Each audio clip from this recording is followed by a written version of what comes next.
우리는 기뻐하며 하나님 앞에서 뛰놀며 기뻐하고 즐거워할지어다. 하나님은 영이시니 예배하는 자가 신령과 진리로 예배할지니라. 아멘. 찬송가 182장 부르십니다.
전능하신 아버지 하나님, 저희를 죄악 가운데 구원하여 주시고 하나님의 자녀 삼아 주시사 오늘도 하나님을 아버지라 부르며 기도할 수 있는 은총 주심을 감사합니다. 구원받은 주의 자녀가 되었사오니 이제는 좁은 길로 걸어가 구원의 길로 나갈 수 있는 귀중한 은총을 덧입혀 주시어 한날 한날의 삶을 주님의 뜻만을 이루며 살아가는 믿음의 자녀들이 되게 하여 주시옵소서. 예수님의 이름으로 기도하옵나이다. 아멘. 이제 다 함께 사도신경으로 우리들의 신앙을 고백하시겠습니다.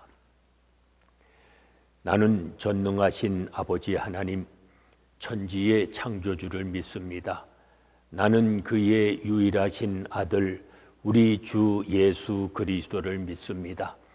그는 성령으로 잉태되어 동정녀 마리아에게서 나시고 본디오 빌라도에게 고난을 받아 십자가에 못 박혀 죽으시고 장사된 지 사흘 만에 죽은 자 가운데서 다시 살아나셨으며 하늘에 오르시어 전능하신 아버지 하나님 우편에 앉아 계시다가 거기로부터 살아있는 자와 죽은 자를 심판하러 오십니다. 나는 성령을 믿으며 거룩한 공교회와 성도의 교제와 죄를 용서받는 것과 몸의 부활과 영생을 믿습니다. 아멘. 오늘 아침 우리에게 주시는 하나님의 말씀은 이사야서 2장 1절로 9절의 말씀입니다.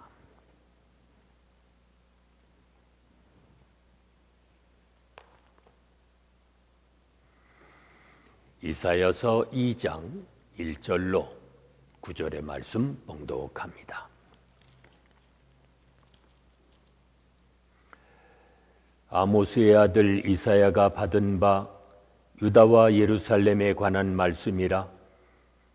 말일에 여호와의 전에 산이 모든 산 꼭대기에 굳게 설 것이요 모든 작은 산 위에 뛰어나리니 만방이 그리로 모여들 것이라. 많은 백성이 가며 이르기를 오라 우리가 여호와의 산에 오르며 야곱의 하나님의 전에 이르자. 그가 그의 길을 우리에게 가르치실 것이라. 우리가 그 길로 행하리라 하리니 이는 율법이 시온에서부터 나올 것이요 여호와의 말씀이 예루살렘에서부터 나올 것임이니라. 그가 열방 사이에 판단하시며 많은 백성을 판결하시리니 무리가 그들의 칼을 쳐서 보습을 만들고 그들의 창을 쳐서 낫을 만들 것이며 이 나라가 저 나라가 다시는 칼을 들고 서로 치지 아니하며 다시는 전쟁을 연습하지 아니하리라. 야곱 족속아, 오라 우리가 여호와의 빛에 행하자. 주께서 주의 백성 야곱 족속을 버리셨음은 그들에게 동방풍속이 가득하며 그들이 블레셋 사람들 같이 점을 치며 이방인과 더불어 손을 잡아 언약하였음이라. 그 땅에는 은금이 가득하고 보화가 무한하며 그 땅에는 마필이 가득하고 병거가 무수하며 그 땅에는 우상도 가득하므로 그들이 자기 손으로 짓고 자기 손가락으로 만든 것을 경배하며 천한 자도 절하며 귀한 자도 굴복하오니 그들을 용서하지 마옵소서. 아멘. 하나님은 말세에 만민이 하나님의 말씀을 듣기 위해 성전이 있는 예루살렘으로 올라올 것이라고 예고를 하십니다. 이 일은 하나님을 거역한 자들에 대한 심판과 함께 이루어질 것입니다. 하나님은 공의로 판결하셔서 나라와 민족 사이의 분쟁과 갈등을 없애십니다. 성경은 뭐라 말합니까? 그날에는 더 이상 칼을 들고 전쟁을 준비할 필요가 없게 된다는 것입니다. 칼을 쳐서 보습을 만들고 창을 쳐서 낫을 만드는 평화의 시대가 도래될 것이라고 말씀합니다. 참된 평화는 사람의 결의가 아니라 하나님의 통치를 통해서만 가능합니다. 세상은 겉으로 평화를 외칩니다. 그러나 뒤로는 어떠합니까? 전쟁 무기를 제작하는데 천문학적인 비용을 지출하고 있습니다. 이것이 현실입니다. 이 비용이 빈민을 구제하고 환경을 보존하는 데 사용된다면 세상은 달라질 것입니다. 하나님의 말씀이 실현되는 그러한 평화 통치가 임할 때에 놀라운 변화가 일어나게 될 것입니다. 하나님은 우상을 숭배하는 백성을 버리실 것입니다. 왜 하나님이 자기 백성을 버리실까요? 그것은 그들이 먼저 하나님을 버렸기 때문입니다. 그들은 하나님의 구원을 기뻐했던 처음 마음을 잃어버리고 부와 힘을 의지하면서 그 땅을 우상으로 가득 채웠습니다. 한번 점검해 봐야 합니다. 지금 우리가 지향하고 있는 것은 무엇입니까? 본문에 이어 나오는 말씀에 보면 하나님은 말세에 교만한 자들을 낮추신다고 했습니다. 그들은 자기의 힘으로 이룬 것 때문에 거만하지만 사실은 그러한 것들은 다 허망한 것들이었습니다. 만일 우리도 지금 이룬 성취와 소유가 하나님의 은혜를 망각하게 만든다면 우리도 교만해질 수 있고 또 그로 인해 낮아질 수 있음을 잊지 말아야 합니다. 말세가 되면 시온 산이 우뚝 솟아 으뜸이 되고 열방이 그 산에 오르기 위해서 모여들 것입니다. 그리고 시온의 순례자들은 말씀을 배우고 행하기 위해 서로 격려하며 올라갈 것입니다. 뿐만 아니라 이스라엘의 특권이었던 율법과 성전은 만민에게 공개될 것입니다. 지금 이 땅의 교회 역시 우뚝 선 성전처럼 하나님 나라를 보여주는 공동체와 다름이 없습니다. 그렇다면 한번 생각해 봐야 합니다. 세상이 우리에게 구하는 것은 말씀인데 우리는 무엇을 주고 있습니까? 다른 것을 주려고 혹 애를 쓰고 있지는 않습니까? 이제 백성들이 서로 오라 우리가 여호와의 산에 오르자, 오라 우리가 여호와의 빛에 행하자, 이렇게 외칩니다. 오늘도 말씀 안에서 서로 격려하며 살아가시는 복 있는 삶이 되시기를 바랍니다. 은혜로우신 아버지 하나님 감사합니다. 죄악 가운데 있는 저희를 건져내 주시고 오늘도 하나님을 아버지라 부르며 살게 하셔서오니 빛 가운데 사는 자 되게 하시고 주님만을 따라 살아가는 주의 자녀들이 되게 하여 주시옵소서. 예수님의 이름으로 기도하옵나이다. 아멘. 찬송가 412장 부르십니다.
이제 합심해서 중보기도 하십니다. 오늘은 교역자와 선교사님들 위해 하나님의 은혜와 사랑과 성령이 충만하도록 기도하십니다. 하나님의 말씀을 작은 것에서부터 실천하며 살아가는 우리 자녀들 되어지도록 기도합니다. 말씀에 순종하여 죄에서 해방되는 이 땅의 교회들 되어지도록 또 기도하십니다. 계속되는 질병 속히 종식시켜 주시고 고통받고 있는 수많은 나라와 민족들을 구원해 주시며 두고온 조국, 우리가 살고 있는 미국 땅 치유해 주시고 회복하여 주시기를 위해 기도합니다. 오늘도 주님의 뜻이 이루어지도록 우리 모두가 주님의 뜻을 이루며 살아가는 복된 한날이 되도록 이 시간 함께 중보기도 하십니다.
이제는 우리 주 예수 그리스도의 은혜와 아버지 하나님의 무한하신 사랑하심과 성령의 감동, 감화심과 교통하심이 말씀 안에서 서로 격려하며 살아가기 원하는 온 성도들 위해 지금부터 영원까지 함께 계실지어다.